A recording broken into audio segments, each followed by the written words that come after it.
Welcome to the Traveling Professors. I'm Professor Bob. And I'm Professor Sheri. And together we are the Traveling Professors. Welcome to show number 108 of the Traveling Professors. Today, Sheri and I are going to take you on a tour of another section of Florence. This is our second full day in Florence. And so we're going to concentrate strictly on the San Marco Church and Cloister. But we're going to take a little quick stop at the National Botanical Garden on our way to San Marco. Now, on this particular day, the whole tour of what we are deciding to do is the Botanical Garden, San Marco, the Accademia, so we wish to see the David. Then we were going to view some other smaller museums, but then decided, what the heck, let us go to the baptistry and the Duomo. Today we're just going to look at the little bit of the Botanical Garden and of course the San Marco Church and Cloister. Well, here is our route for today. We're going to start at the convent where we've been staying, and then we would walk down the street and then go all the way up this direction. But we had to make a little stop. Sheri had, actually both of us had destroyed a pair of our walking shoes while we were in Venice, and so she needed another pair. So we have to stop here to get a new pair of shoes. Then we went up the street to the Botanical Garden, and then went back down to San Marco, and then to the Accademia. Now this shows that we were supposed to walk this direction and see a variety of other museums. We saw one, which was the Medici Mineral Museum, a little small building. But the view of the Duomo got to us, so we actually ended up going down to see the baptistry and the Duomo. We went back and rested before going out to dinner. So here is Sheri. We're standing outside the shoe shop, waiting for it to open so that Sheri can pick up a new pair of shoes. So here we are inside, tries on several pair, and finally comes up with one that will survive the rest of our vacation. So we walk down to the Botanical Garden. Of course, Sheri is a gardener. She has a nice little garden, does all sorts of flowers and things. So we have to see botanical gardens. That's a requirement. So here is the Botanical Garden. It's a small botanical garden. It's not huge, but it has some very interesting objects in it. One of the gigantic trees, which was so big you really couldn't get a good picture of it without taking it in two parts. So this is the bottom part of the tree, and it's the view up, and then here's some of the regular garden areas and spaces. And they had different areas. They had a poison garden. They had different flowers from different places. So, and then after we finished there, we headed to the Church of San Marco. Now the Church of San Marco is a small church, but it has a huge complex that goes with it, which is very, very typical. Now here's an outline of that complex. You see the Cloister of San Domenico, and then you see A down here. This is the Cloister of San Antonio, or Antonius. And when you go up to the next level, you have all these cells from the Dominican friars that were there, and includes, you see the three here in the dark green, those are the rooms for Savonarola, the famous monk who preached the destruction of the vanities and eventually ends up getting excommunicated and burned at the stake. So it's a pretty interesting location, but this area is full of art because one of the great artists is Dominican. That's Fra Angelico. The church itself, as you can see here, it only has a single nave with a couple of side chapels. Now originally this church, or this building, was in existence in the 13th century, so in the 1200s. It was under the control of Sylvestrian monks, but they didn't really take care of the place and fell into laxity and observance of the rules they were supposed to follow. And ultimately, they were pressured to leave. Pope Eugene IV and the Council of Basel finally kicked them out, moved them from San Marco to another location. And they asked the Dominicans to come and take over. They moved them in from Fiesole. Now, a decisive element of this intervention was Cosimo de' Medici the Elder, who since 1420 had shown support for the reformed Franciscan convent, but when he returned from exile in 1434, he thought it would be a good idea to establish the Dominicans in Florence. Now, Dominicans are strict.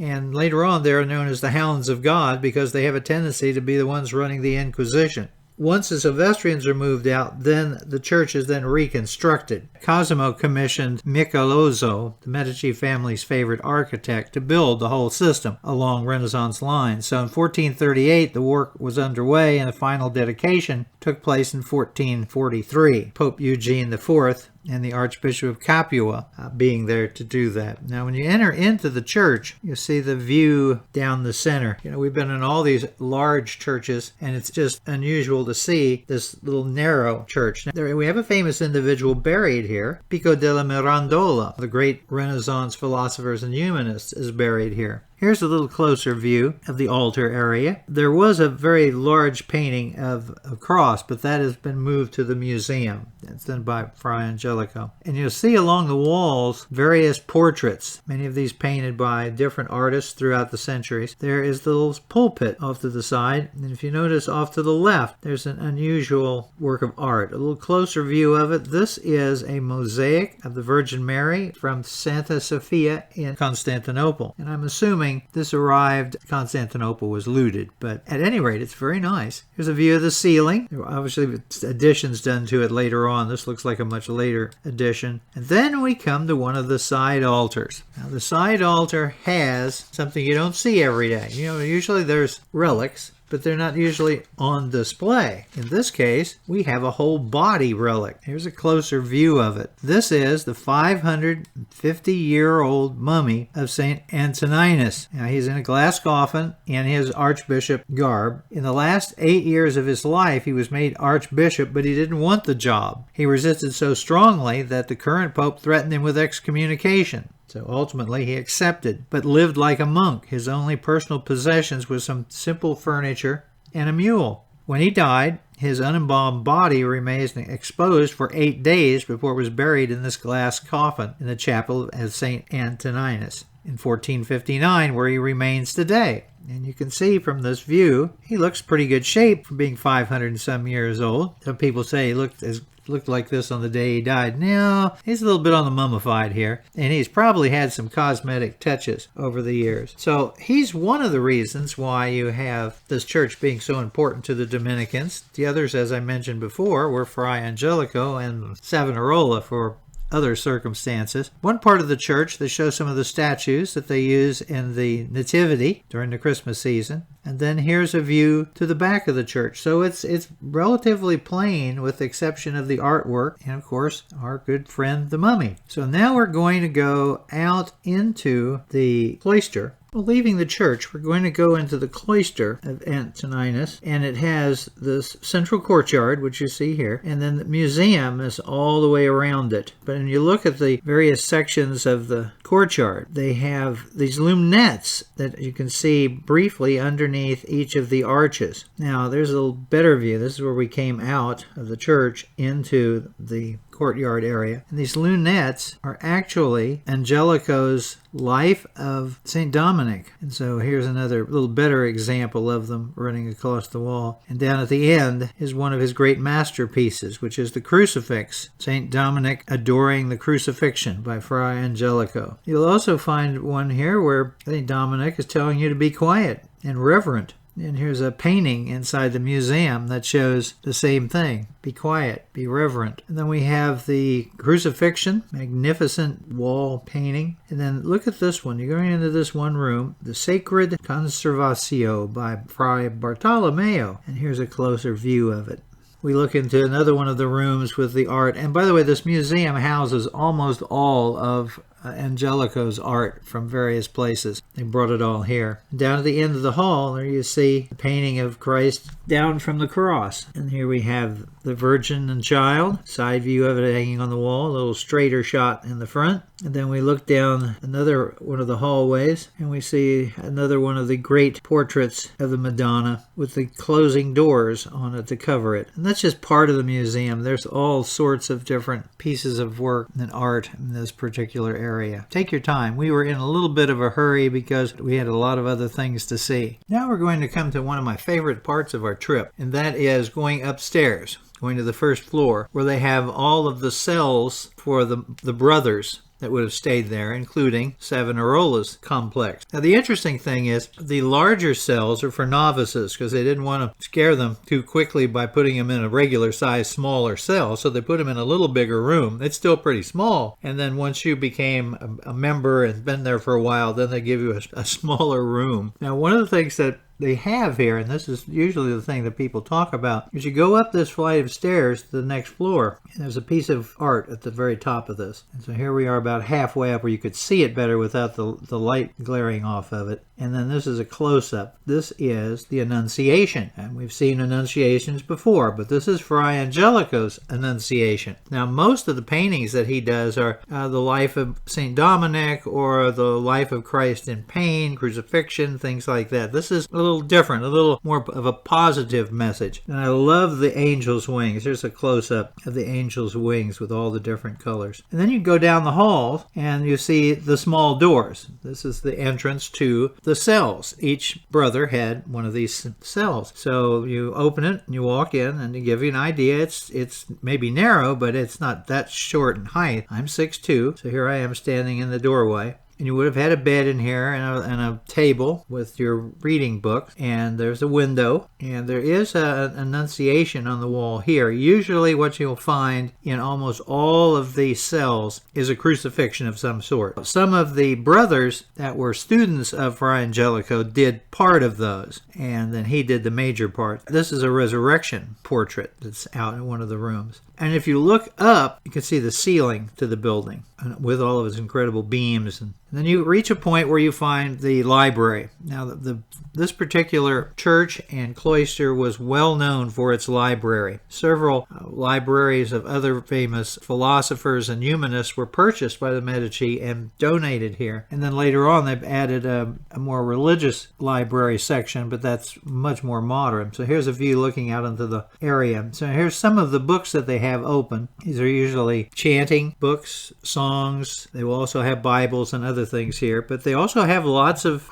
classical Greek and Roman works as well. Here's another with a double page open, and another one.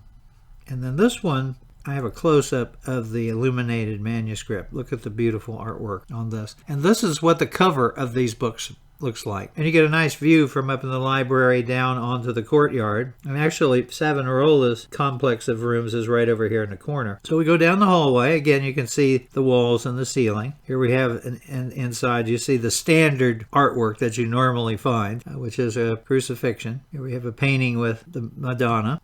And then we come to the cell of Savonarola. And of course, this is a very powerful preacher preaching against the vanities, the artwork, and everything else. He burned lots of works. He got tangled with some of the popes and ultimately tangled with the wrong man, and that is Pope Alexander IV. But in the room, they have a lot of the things associated with him. So you have some of the artwork. Of course, he has his own crucifixion as well. And then this, which is really frustrating. This is a display of one of his cloaks, because the Dominicans wear black all the time. You can't tell very well because the plexiglass causes problems. Here's some other artifacts associated with him. And then this is his rosary. And on the wall, they had a nice touch. They showed his being burned at the stake. He was ultimately declared a heretic, put in prison in the Palazzo Vecchio, and then brought down and burned at the stake. And here we have one of the little monument to him. They have restored to the room his portrait, his carved portrait. Remember the one when I showed you Machiavelli and how that was? Well, they have one for him. Here's what it looks like if you go into the room today. Then coming out, back down the hall, look up again to the ceiling. And then we go into the refectory, the little room where the brothers would have had dinner and breakfast and lunch. And then this beautiful painting of the Last Supper. And here's some of the detail on the Last Supper. And then one of the other rooms had this, which is the Last Judgment. So, most of the art in these buildings with the monks is on suffering, penance, and then of course you have to have the Last Judgment to kind of bring it all home. Now we're getting ready to exit the building, so we're walking out the back into the little garden, and then we exit out through the garden area and head to our next stop, which is going to be the Accademia, so we can say hello to Michelangelo's David.